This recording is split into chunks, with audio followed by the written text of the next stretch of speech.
नमस्कार साथियों, आर के प्रजापति चैनल में आपका हार्दिक अभिनंदन।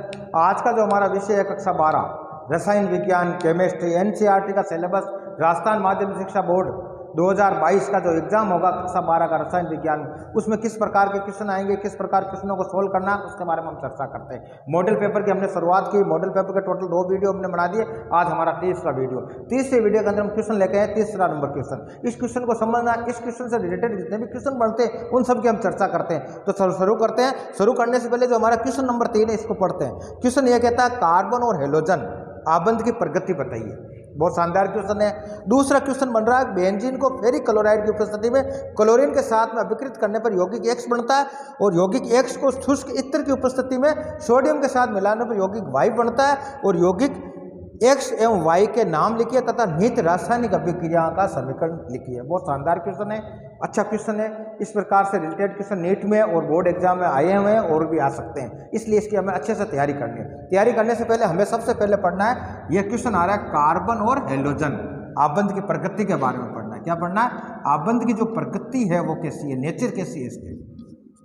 तो इसकी प्रकृति के बारे के अंदर बात करेंगे तो इसमें जो बंध पाया जाता है वो पाया जाता है ध्रुवीय सहसंयोजक बंध। ध्रुवीय सहसंयोजक आबंध होता है। कौन सा होता है? ध्रुवीय सहसंयोजक आबंध। यह प्रश्न का उत्तर तो यही है, लेकिन ये क्यों होता है इसके बारे में हम चर्चा करते हैं। तो इसका चर्चा करने के लिए इसके पीछे जो कारण है वो कारण ये होता है कि जो हेलोजन परमाणु होता है। अब हेलोजन परमाणु कौन कौन से होते हैं आपको पता है कि फ्लोरीन होता है, क्लोरीन होता है, ब्रोमीन होता है और आयोडीन होता है। ये सारे के सारे क्या है? हेलोजन परमाणु। इस हेलोजन परमाणु के कारण जो आबंध प्रगति इस कार्बन के साथ में बढ़ती है उसका कारण है विद्युत ऋणता। क्या नाम है इसका? विद्युत ऋणता। और विद्युत ऋणता के बारे में आपने पिछली कक्षाओं में पढ़ा होगा। तो आपको पता है कि हेलोजन परमाणु की जो विद्युत ऋणता, क्या लिखेंगे हम? हेलोजन परमाणु, ये एक हो गया हेलोजन परमाणु, हेलोजन परमाणु की विद्युत ऋणता। विद्युत ऋणता कार्बन जो है, कार्बन के परमाणु, कार्बन परमाणु की विद्युत ऋणता से ज़्यादा होती है। विद्युत ऋणता से ज़्यादा होती है। किसकी होती है भाई? हेलोजन की। इसलिए यह ध्रुवित हो जाता। क्या हो जाता? ध्रुवित। ध्रुवित कैसे होता है? जैसे ये मान लो ध्रुवित होने के लिए जैसे कार्बन और ये ध्रुवित होने के कारण ये ध्रुवित हो जाता है इस रूप में, और यहाँ पर आंशिक ऋणावेश और यहाँ आंशिक धनावेश आ जाता है। आगे समझो आपके। इस प्रगति के कारण ये जो आबंध बनता है वो होता है ध्रुवीय सहसंयोजक आबंध। क्यों? इसकी विद्युत ऋणता, हेलोजन परमाणु की विद्युत ऋणता कार्बन परमाणु की विद्युत ऋणता से ज़्यादा होती है, और ज़्यादा होने के लिए इस पर आंशिक डेल्टा माइनस और इस पर आंशिक धनावेश डेल्टा धनाइन आ जाता है। इस कारण इस प्रकृति का जो बंध होता है। तो कारण मैंने आपको बता दिया। कारण बताने के बाद में एक चीज़ और नोट करनी है। अगर मान लो कार्बन के साथ में फ्लोरीन बंध बना रहा है, कार्बन के साथ में क्लोरीन बना रहा है, कार्बन के साथ में ब्रोमीन बना रहा है, कार्बन के साथ में आयोडीन बना रहा है, तो इनकी जो बंध की प्रबलता क्या होगी उसके बारे में चर्चा करते हैं। तो एक चीज़ निश्चित रखना, इस बंध की प्रबलता ज़्यादा होगी, इसकी कम होगी, इससे कम होगी। क्यों होती है? इसका भी एक कारण है। कारण आपने पढ़ा होगा आवर्त सारणी। क्या पढ़ा होगा अब हमने? आवर्त सारणी। और आवर्त सारणी की जब हम बात करते हैं, आवर्त सारणी के अंदर जैसे मान लो एक तो आवर्त होता है और वर्ग होता है। तो आवर्त सारणी के अंदर जो मोजले ने आवर्त सारणी दी उसका आवर्त नियम क्या था भाई?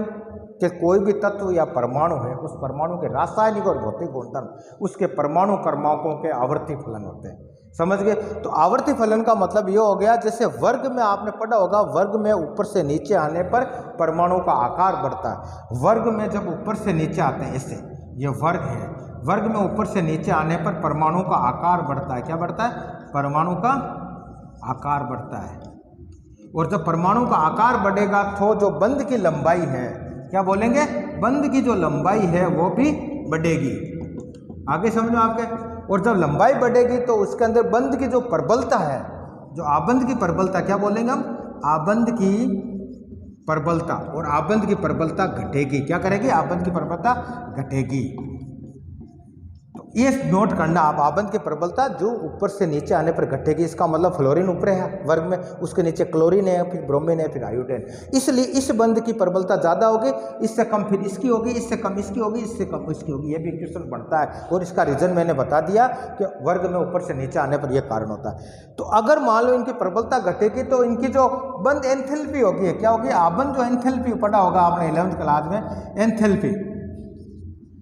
एंथैल्पी आबंध जो एंथैल्पी है वो उसकी में भी कमी आएगी। क्या होगी? कमी आएगी। आगे समझो आपके। तो आबंध की जो एंथैल्पी का मान भी कम होगा। क्या होगा? एंथैल्पी का जो मान होगा वो कम होगा। तीसरा कारण और पढ़ते हैं हम, अगर इसके अंदर ध्रुवीय होता, जो हेलो एल्केन की बात कर रहे हैं हम, किसकी बात कर रहे हैं? एल्किल हैलाइड की बात कर रहे हैं। एल्किल हैलाइड के अंदर क्या होगा? जब ये ध्रुवित होने के कारण इसमें जो द्विध्रुव आगुण होता है, क्या होता है? द्विध्रुव आगुण, 11वीं क्लास में पढ़ा होगा आपने।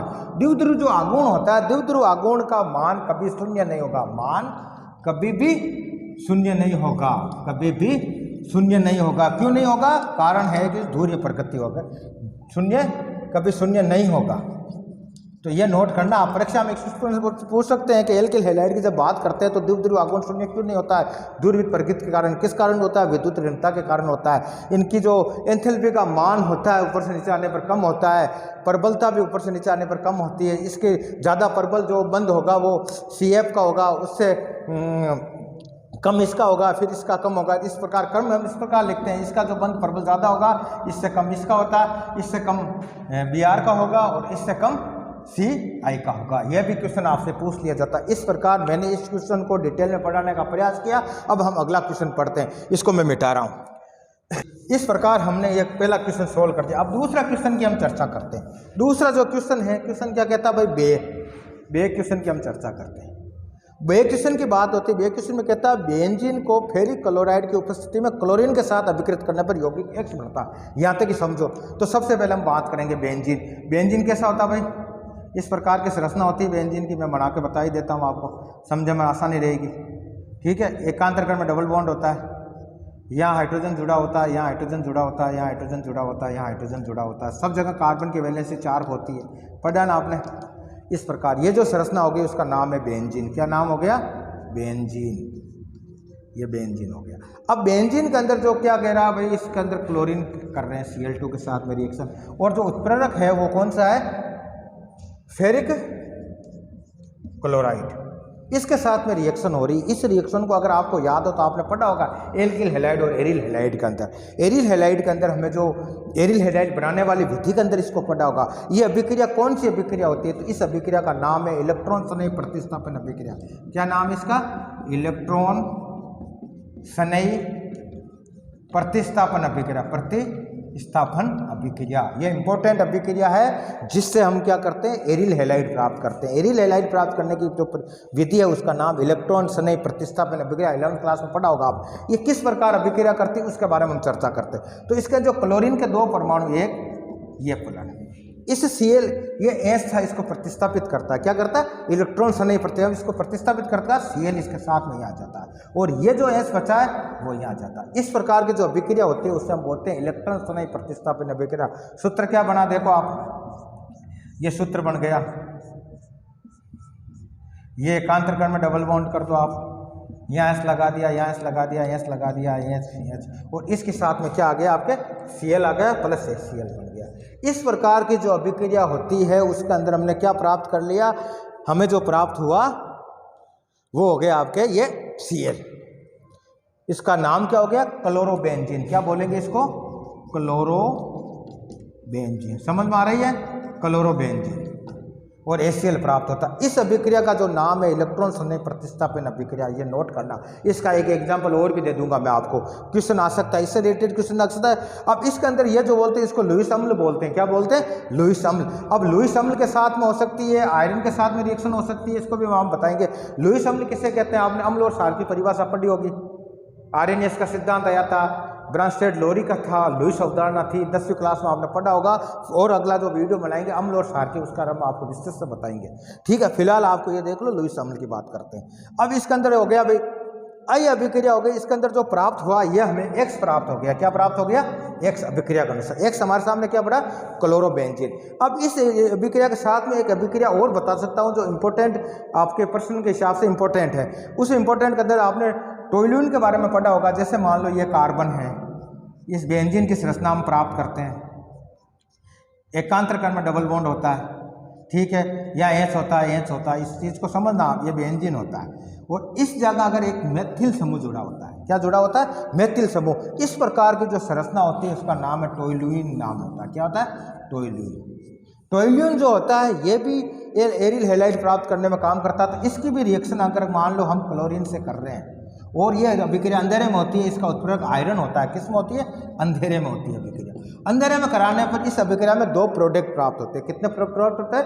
2 प्रकार के प्रोडक्ट प्राप्त होते हैं। कौन कौन से होते हैं? इसके अंदर क्या करेगा, एक इस एच को प्रतिस्थापित करके क्लोरीन, यहाँ क्लोरीन आ जाएगा, और एक इसको प्रतिस्थापित करके ये जो होता है ऑर्थो होता है और ये जो होता है पैरा होता है। अगर यहाँ प्रतिस्थापित मेटा होता है तो इसको बोलेंगे ऑर्था, और एक पैरो पर 2 प्रकार के प्रोडक्ट प्राप्त होते हैं। किस प्रकार होते हैं? देखो आप इस चीज को ऐसे समझो। आप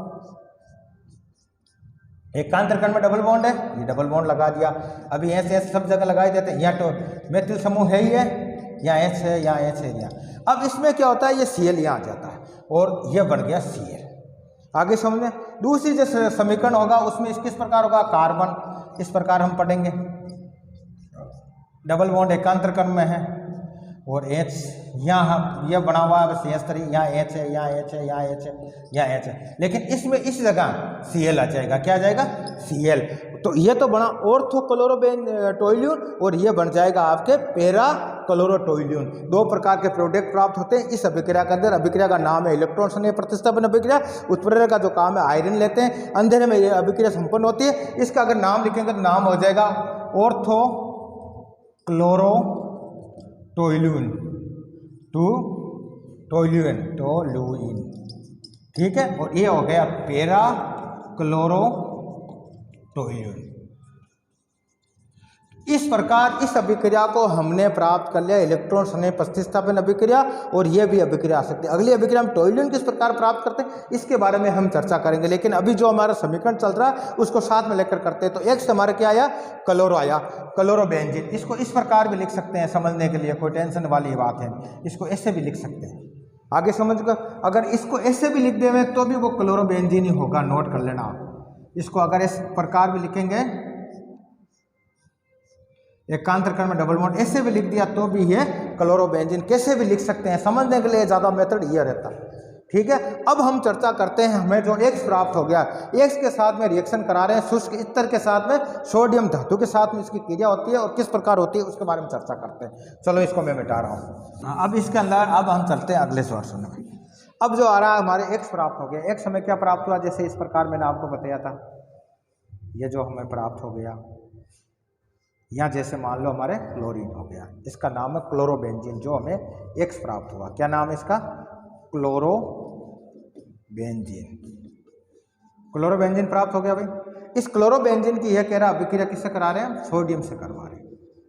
और जब सोडियम की अभिक्रिया आपने पढ़ी होगी, फीडिंग अभिक्रिया जब आपने पढ़ी होगी उसके अंदर, तो उसका मतलब आपका जिक्र हुआ होगा।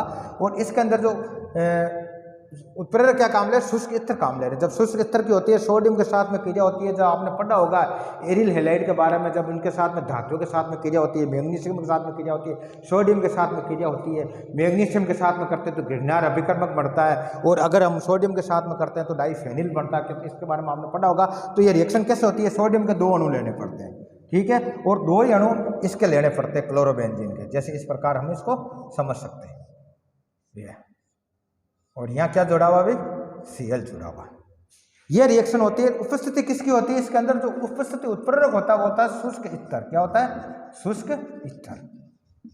अभिक्रिया नाम है फिटिंग अभिक्रिया, फिटिंग अभिक्रिया। और फिटिंग अभिक्रिया के अंदर किस प्रकार होती है उसके बारे में चर्चा करते हैं। ये जब रिएक्शन होती है, इस रिएक्शन के अंदर क्या करते हैं भाई, ये क्लोरीन इस Na के साथ में, ये क्लोरीन इस Na के साथ में NaCl बनाते हैं। क्या बनाते हैं, NaCl। तो 2NaCl बन गया। कितने बन गया, 2NaCl। और ये जो बंध बना, ये बंध आपस में जुड़ जाते हैं और डाइफेनिल की संरचना प्राप्त करते हैं। कैसे, जैसे मैंने आपको बताया था, ये जैसे मान लो संरचना बन गई है, ये क्लोरीन वाला यहाँ था, इसके अंदर भी ये संरचना थी, ये इस एकल बंध से जुड़ जाता है और ये इसमें। तो इस प्रकार की जो संरचना प्राप्त होती है उसे बोलते हैं डाइफेनिल। क्या बोलते हैं, डाइफेनिल। डाइफेनिल भी बोल सकते हैं और बाइफेनिल भी बोल सकते हैं। क्या बोल सकते हैं, बाइफेनिल भी बोल सकते हैं। 2 तरह का नाम आ सकते हैं। और ये जो प्रोडक्ट हुआ इसका नाम हो गया वाई। आगे समझ में। और इस अभिक्रिया का जो नाम है वो फीडिंग अभिक्रिया कहलाती है। तीसरी चीज, इस अभिक्रिया को कहाँ प्रयोग करते हैं? इस अभिक्रिया का करते हैं जो एरिल हैलाइड जो हमें प्राप्त हुआ, एरिल हैलाइड की धातु के साथ में अभिक्रिया। तो धातु के साथ में जब अभिक्रिया होती है उस अभिक्रिया के अंदर इसका फीडिंग अभिक्रिया का नाम लेते हैं। और एक अभिक्रिया महत्वपूर्ण अभिक्रिया होती है, हमारा क्वेश्चन 16 लगे, इससे रिलेटेड एक क्वेश्चन और बताते हैं। अगर जो एरिल हैलाइड है हमारे, जो क्लोरोबेंजीन हमें प्राप्त हुआ, इसकी अगर मैग्नीशियम के साथ में रिएक्शन करवाते हैं इथर की उपस्थिति में, यह मैग्नीशियम धातु है, क्या है? शुष्क इत्र के साथ में इसकी रिएक्शन कराते हैं और जो प्रोडक्ट प्राप्त होता है उसका नाम क्या होता है आपको? Phenyl magnesium. ये Cl है, मैग्नीशियम की 2 होती है, Cl आ गया, इसका नाम हो गया phenyl magnesium chloride. Phenyl magnesium chloride भी बोल सकते हैं। और दूसरा इसका नाम है ग्रिग्नार अभिकर्मक। क्या बोलते हैं? ग्रिग्नार अभिकर्मक। बहुत इंपॉर्टेंट चीज होती है, इसके बारे में आपसे पूछा जाता है। अगर एल्किल समूह के साथ में जुड़ा होता है तो इसको भी ग्रिग्नार अभिकर्मक बोलते हैं, और एरिल समूह के साथ में जुड़ा हुआ है तो भी इसको ग्रिग्नार अभिकर्मक बोलते हैं। फेनिल मैग्नीशियम क्लोराइड हो जाएगा और इसके अंदर एल्किल मैग्नीशियम क्लोराइड हो जाएगा। ये इंपॉर्टेंट क्वेश्चन होता है, आपसे पूछ सकते हैं। किसके साथ में? एरिल हैलाइड की जब मैग्नीशियम के साथ में क्रिया करवाते हैं तो जो अभिकर्मक प्राप्त होता है उसका नाम है ग्रिग्नार अभिकर्मक। और इसका बहुत ज़्यादा महत्व है ऑर्गेनिक केमिस्ट्री के अंदर। जब एल्कोहल्स बनाने की विधि पढ़ेंगे उसमें बहुत ज़्यादा काम आएगा इसके अंदर। अब हम अगला जो हमारा क्वेश्चन है यह यहाँ तक छोड़ा, इससे रिलेटेड एक क्वेश्चन और भी बता देता हूँ मैं। जैसे फीडिंग अभिक्रिया और एक वोटर्स फीडिंग अभिक्रिया होती है। वोटर्स फीडिंग अभिक्रिया क्या होती है? वो भी शानदार अभिक्रिया, उसके बारे में हम पढ़ते हैं। उसके अंदर एक तो होता है एरिल हैलाइड। क्या होता है? एक तो लेते हैं एरिल हैलाइड और एक होता है एल्किल हैलाइड। इन दोनों की रिएक्शन सोडियम धातु के साथ में क्रिया करते हैं और शुष्क इत्र के साथ में जब गर्म करते हैं, और जो अभिक्रिया के अंदर जो हमें प्राप्त होगा, टोल्यून जो प्राप्त होगा, उसको हम बोलेंगे वोटर्स फीडिंग अभिक्रिया। इंपॉर्टेंट क्वेश्चन है, इसके बारे में थोड़ी चर्चा कर लेते हैं। इससे रिलेटेड वो क्वेश्चन आता है उसके बारे में चर्चा करते हैं, ये मिटा रहा हूँ। अब वोटर्स अभिक्रिया के बारे में पढ़ते हैं। अभिक्रिया आती है वोटर्स अभिक्रिया के बारे में हम चर्चा करते हैं, ठीक है ना। तो वोटर्स अभिक्रिया क्या होती है इसके बारे में हम डिटेल में इसमें चर्चा करते हैं। वोटर्स अभिक्रिया के बारे में हम वोटर्स जो अभिक्रिया, वोटर्स फीडिंग जो अभिक्रिया होती है उसके अंदर क्या होता है? एक तो होता है एरिल हैलाइड और होता है एल्किल हैलाइड। इनकी आपस में क्रिया कराते हैं सोडियम के साथ में। किस प्रकार समझते हैं इसको? इस प्रकार समझना, जैसे मान लो ये हो गया आपके एरिल हैलाइड जिसके अंदर हमने क्लोरीन ले लिया। आगे समझे, इसकी रिएक्शन किसके साथ में? सोडियम के काम ले रहे हैं, और सोडियम के साथ में वापस क्या हो रहा है? एल्किल हैलाइड मेथिल क्लोराइड ले लिया हमने। क्या ले लिया? Methyl chloride. और उपस्थिति किसकी है? शुष्क इत्र की। किसकी? शुष्क इत्र। इंपॉर्टेंट रिएक्शन है, ये भी एक बार एग्जाम में पूछी जाती है। इस अभिक्रिया जब होती है तो आपको पता है यहाँ से टूटेगा Cl, ये Cl यहाँ से टूटेगा और Cl टूट के ये डबल NaCl के साथ में जुड़ जाएगा ये, ठीक है। तो क्या बन गया? 2NaCl। आगे समझ। अब पीछे जो बचा ये से जो बनेगा, जो बेंजीन बचा हमारा, बेंजीन समूह जो बचा, इसके कारण में ये मेथिल समूह आ गया प्लस ये NaCl बन गया। इस प्रकार की जो अभिक्रिया होती है उससे हम बोलते हैं वोटर्स फीडिंग रिएक्शन। ये इंपॉर्टेंट क्वेश्चन होता है। सोडियम के साथ में किसको लेते हैं? ये तो होता है एरिल हैलाइड और ये होता है आपके एल्किल हैलाइड। एरिल हैलाइड और एल्किल हैलाइड को सोडियम धातु के साथ में शुष्क इत्र की उपस्थिति में जब रिएक्शन कराते हैं तो टोल्यून हमें प्राप्त होता है। क्या प्राप्त होता है? टोल्यून प्राप्त होता है, ठीक है। तो टोल्यून बनाने की विधि के अंदर भी ये क्वेश्चन आता है, जैसे हमने पढ़ा उसके अंदर टोल्यून बन गया। अब इसके इंपॉर्टेंट एक क्वेश्चन और आती है, जैसे मान लो एल्किल हैलाइड हमने पढ़ा, एरिल हैलाइड हमने पढ़ा। एरिल हैलाइड जो बनता है उस एरिल हैलाइड से वापस बेंजीन किस प्रकार बनाते हैं? बेंजीन बनाने का भी आपको क्वेश्चन पूछ सकते हैं। जैसे मान लो ये जो बना एरिल, इससे वापस बेंजीन कैसे बनाएंगे? बेंजीन से एरिल हैलाइड कैसे बनाते हैं वो मैंने आपको बताया था, अमीनो समूह से किस प्रकार जोड़ के बनाते हैं। लेकिन अब जब इसकी क्रिया करते हैं तो इसमें किस प्रकार होता है? उसमें उसका अपचयन करते हैं। क्या करते हैं? अपचयन। अपचयन किस प्रकार होता है उसके बारे में हम चर्चा करते हैं। देखो आप, ये हमारे जो हम पढ़ रहे हैं, इसको इससे देखें आप, यह हो गया क्लोरोबेंजीन। क्लोरोबेंजीन का हम करेंगे अपचयन। क्या करेंगे? अपचयन। अपचयन आपने पढ़ा होगा, अपचयन 11th क्लास में। अपचयन और ऑक्सीकरण किस प्रकार होता है, रेडॉक्स प्रक्रिया क्या होती है।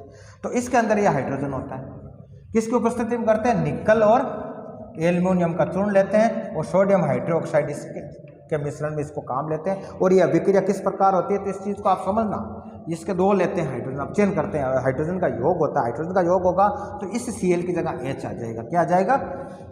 Cl की जगह H जुड़ जाएगा और ये संरचना प्राप्त हो जाएगी प्लस HCl प्राप्त हो जाता है। इस प्रकार की जो अभिक्रिया होती है जिससे अंदर क्लोरोबेंजीन से हमने बेंजीन बनाया, क्या बनाया, ये है क्लोरोबेंजीन, इसको बोलते हैं क्लोरोबेंजीन। क्लोरोबेंजीन से हम क्या प्राप्त कर लिए, बेंजीन प्राप्त कर लिए। तो क्वेश्चन ये भी आ सकता है क्लोरोबेंजीन से बेंजीन किस प्रकार करेंगे, तो हम क्वेश्चन में लिखेंगे उसका अपचयन करेंगे। अपचयन के क्या, निकल और एल्युमिनियम चाहिए, सोडियम हाइड्रोक्साइड के साथ में होती है और अपचयन प्रक्रिया संपन्न होती है। ऑक्सीकरण अपचयन के बारे में आपने पढ़ा होगा 11वीं क्लास के अंदर, बहुत ही शानदार चीज़ होती है ऑक्सीकरण अपचयन। केमिस्ट्री के अंदर अति महत्वपूर्ण अभिक्रिया होती है, रेडॉक्स अभिक्रिया अति महत्वपूर्ण अभिक्रिया होती है, उसका आधार फिक्स होते हैं। इसमें हाइड्रोजन का जब योग होता है उसे अपचयन कहते हैं, ऑक्सीकरण का योग होता है, ऑक्सीजन परमाणु का योग होता है उसे ऑक्सीकरण कहते हैं। इस प्रकार पढ़ते हैं, इसके बारे में डिटेल में आपको मेरा वीडियो ऑक्सीकरण अपचयन, उसको आप देख लेना, ठीक है। तो इस प्रकार हमने एक एक क्वेश्चन से रिलेटेड 10 क्वेश्चनों को सोल्व किया। इस प्रकार आपको जब केमिस्ट्री को इस प्रकार आप पढ़ोगे आराम से समझ में आ जाएगा। आप रटोगे तो कुछ समझ में नहीं आएगा। केमिस्ट्री को सिर्फ समझना पड़ता है, हर चीज़ को समझनी पड़ती है आपको, रिएक्शन को आपको समझना पड़ता है। रिएक्शन आपको समझ में आ गया तो आप कभी नहीं भूलोगे, और आप रटोगे वोल्टेज अभिक्रिया, फीडिंग अभिक्रिया तो आप कभी समझ नहीं पाओगे। इसको समझने के लिए, रटने से अच्छा समझो, इसको समझने के बाद में आराम से आ जाएगा, और आराम से घुमा फिरा अगर कैसा भी क्वेश्चन आएगा आप कर लोगे। धन्यवाद, ठीक है। और मैंने को सही